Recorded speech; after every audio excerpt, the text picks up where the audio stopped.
Alright, so let's see if we can finish off this sofa here in this video. Okay, so I actually went ahead and used my different paint deform brushes that we saw previously when we did the drapes to basically make some small, subtle alterations to the cushion. Make it look like it's like both of them have a little bit of wear and tear. Maybe no tear, but definitely some wear. You can tell that people have sat on these cushions and the sofa's been used before. Okay? So what I'm going to do now is I'm going to basically start symmetrizing this stuff and finalizing it and finishing it up. So let me take the base geometry here for the actual sofa. Now the pivot point should be located at 0, 0, and 0 in world space, and I can tell that easily by looking down here and seeing that the X is 0, Y, and Z are both 0. You can also open up the transform type in window right there using F12. Okay. And what I'm going to do is I'm going to go to modifiers, get myself a symmetry modifier, symmetrize this into Y, flip it, and that looks pretty good. Another thing I'm going to do is I'm going to come up to my views menu. I'm going to go to X view, make sure I turn on open edges. That way if I go ahead, put that threshold down to 0 on the symmetry modifier, open edges will show up in green, and we've seen this in a previous volume to this series, how to use the X view to see open edges. So I'm not going to talk about it too much. So if we come in here, see when we increase that threshold, there we go. Value of, I'm going to copy that value, 0.005. That's a good value right there for the threshold. Next thing I'm going to do is I'm going to go back to my Editable Poly. I'm going to make sure I turn NURBS toggle off before I apply the symmetry modifier, before I collapse that. Very important. Okay? Alright, so I'll do that, and there we go. That's what I end up with. Okay, so the sofa base is done. Let me take the armrest here, and the armrest is also located at 0, 0, and 0 in world space. So I'm going to take that armrest, turn off NURBS toggle, and let me see. Yeah, I'm happy with the armrest. I'm going to go to modifiers. I'm going to get myself a symmetry modifier. Y, flip it. No weld or slice along the mirror. This stuff never makes contact with each other, so there's no point. And make sure that your NURBS toggle is off, and it is. Collapse that. There we go. I'm going to take this guy here, and its center pivot is also located at 0, 0, and 0 in world space. I'm going to make sure I take NURBS toggle off, go up to my modifiers, drop another symmetry. So it's basically the same thing over and over again. Flip that. And now for my weld seam, I'm going to paste that number that I had used previously, the 0.005, which works out pretty good. Make sure you don't have any green lines. That means that there's a seam in the model, and that is not good. Okay, so my object, let me make sure that NURBS toggle is turned off. Once I make sure that that's the case, I'll collapse this. There we go. That part's done. Now for the cushions. The cushions I'm not going to symmetrize. What we're going to do is we're going to instead mirror. Okay? So I'm going to take this guy, and I know, looking right here, that this part is actually going over the middle. But that's okay. I'll fix that in a moment. I'm going to go to mirror. I'm going to mirror in the y-axis, and I'm going to tell it to make a copy. And I can use the offset option here to push this out to the side. Okay.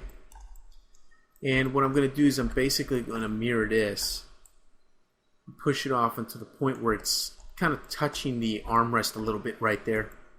It's doing that on the other side as well, so that's perfectly fine. Maybe I'll move it just a little bit more. Check out this side over here. That side looks pretty good. Now they're interpenetrating with each other, which obviously is not good. So what I'm going to do is I'm going to take the cushion here on the right. I'm going to use my transform toolbox. In case you closed it, you can find it up here in the edit menu. Transform toolbox, there it is. Okay, I'm going to use the align pivot tools over here. Basically, I'm going to take the pivot point. I'm going to scale this, but I don't want to scale it from the center. So I'm going to take this to the minimum in the Y. That's going to allow me to scale over here from the side, which leaves the right side in place, but it takes the left side and kind of does a better job there. But basically, placing the left end there where we need it to be. So I'm going to take this, put it in the max in the Y. Scale this down a little bit, something like that. If they touch each other a little bit like that, that's perfectly fine. That's not really such a big deal. If you wanted to kind of tune this up a little bit more, you could use a freeform deformer. Remember these freeform deformers? We used them a lot when we were doing the curtains. Or you can just take this guy, and I can go to my paint deform, and maybe I can grab my push and pull brush over here. You can also use smudge. I find that smudge actually works pretty good. Let me try using push and pull. I'm going to reduce the size of that brush a little bit. Control and shift to do that. Hold down Control and shift and left drag with the mouse. So go ahead and do that. Also Alt and shift and left drag with the mouse in order to control the strength.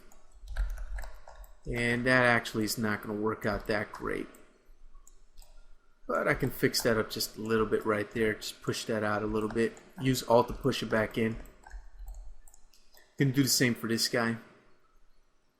Just a little bit of push and pull right there. That may be just a little too much. Yeah, it looks pretty decent right there. And you could go ahead and tweak that and play around with it as much as you like until you get something that you like. So you play around with it a little bit more. Just to vary it up a little bit. Okay, not going to play around with it too much though. I'm going to take this cushion over here. I'm going to take its alignment, and in the Y I'm going to take it to the max or the minimum.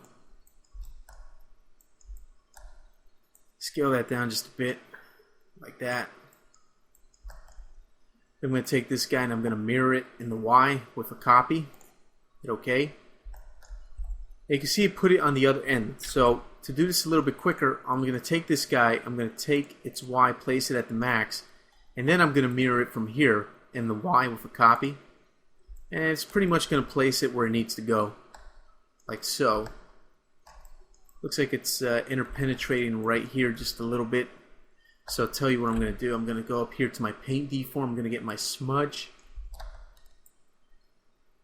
Obviously need to reduce the size of that brush a little bit. Also need to reduce the strength there. I'm going to smudge this out a little bit like this so it kind of doesn't stick all the way in there inside the furniture, which looks kind of awkward. Still looks kind of awkward there. So I'll tell you what I'm going to do instead. I'm going to take this guy and move it a little bit to the right, and that actually looks pretty good. I'm going to take this one. This one probably has the same deal, and it does. Just move it just a bit, not too much, and that actually looks pretty good. Okay, you could adjust that to your heart's content. Just to not waste too much time, I'm going to leave it alone, say I'm happy with that, and there we go. So there's the couch. One last thing that I need to do is create some actual stands or legs for this couch, because you can see it's kind of just hovering off of the floor. I'm going to take all of it. I'm going to move it a little bit closer to the floor. The floor being the grid, and if I go to a front view here, see this grid line, this dark black one right there? That's basically the floor. So what I want to do is I want to get this a little bit closer to the floor, just like in the image. You can see in the image we have basically these little kind of wooden stands that are kind of cubic shaped on the bottom right there of the armrest. So what I'm going to do is I'm going to create that right now. And this is how I'm going to do it. I'm going to go back to the perspective view here. I'm going to create myself a box. Something like that. Go to top view real quick. Kind of get this into position.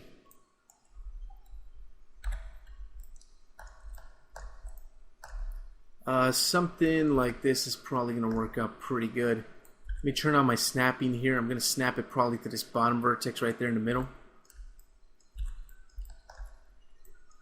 And what I'll do is I'll convert this thing to an editable poly. Take the entire element right there. I'm going to switch back to world mode. I'm going to scale this down just a bit. Something like that's probably going to work out pretty good. And in the Z-axis, I'm going to place it on the floor, so 0 is going to work out just fine. Okay, so there it is. Now what I'm probably going to do is I'm going to take the bottom polygon here, just kind of scale it down and give it a little bit of an inset type of effect like that. And it's very simple. Something like that will work out just fine. Seems very simple, but you know what? That gets the job done. Okay, so what I'm going to do is I'm going to make a clone of this guy, snap him to one of those bottom vertices over here on the back side, and then I'll just move him in the Z-axis to 0 to get him right there.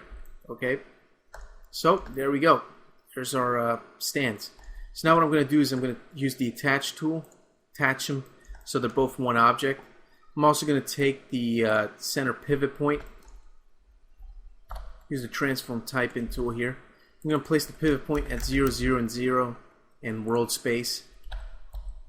So that now it'll be very easy. All I have to do is take a symmetry modifier, symmetrize this into Y, flip it.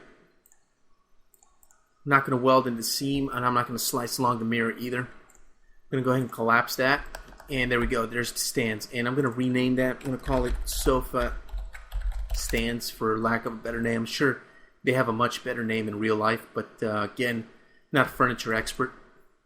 So there we go. There's our sofa there. Looks really cool because we made it all of separate parts, which makes it look much more realistic. Your eyes just buy into it a lot more. Okay.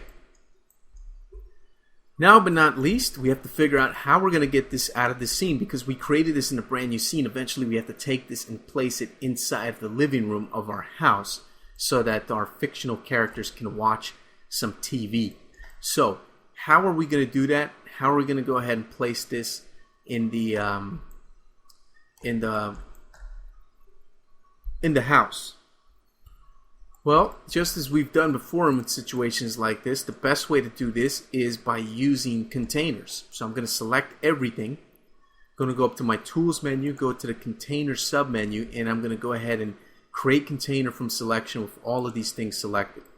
There's our container icon, the little cardboard box sort of icon there. I'm going to select that. What I'm going to do is I'm going to come down here and I'm going to turn on the option that says when content is inherited, allow edit in place. That way it's open for us to edit later if we need to. And then the next thing you need to do is just basically save this out. So click on save. There's our other containers we created previously. Give this thing a good name. Something like sofa is good enough. Okay. And just hit save. And there you go. Now in the house scene, we can open that scene up and we can import this container. So that's going to do it for this video. We're done.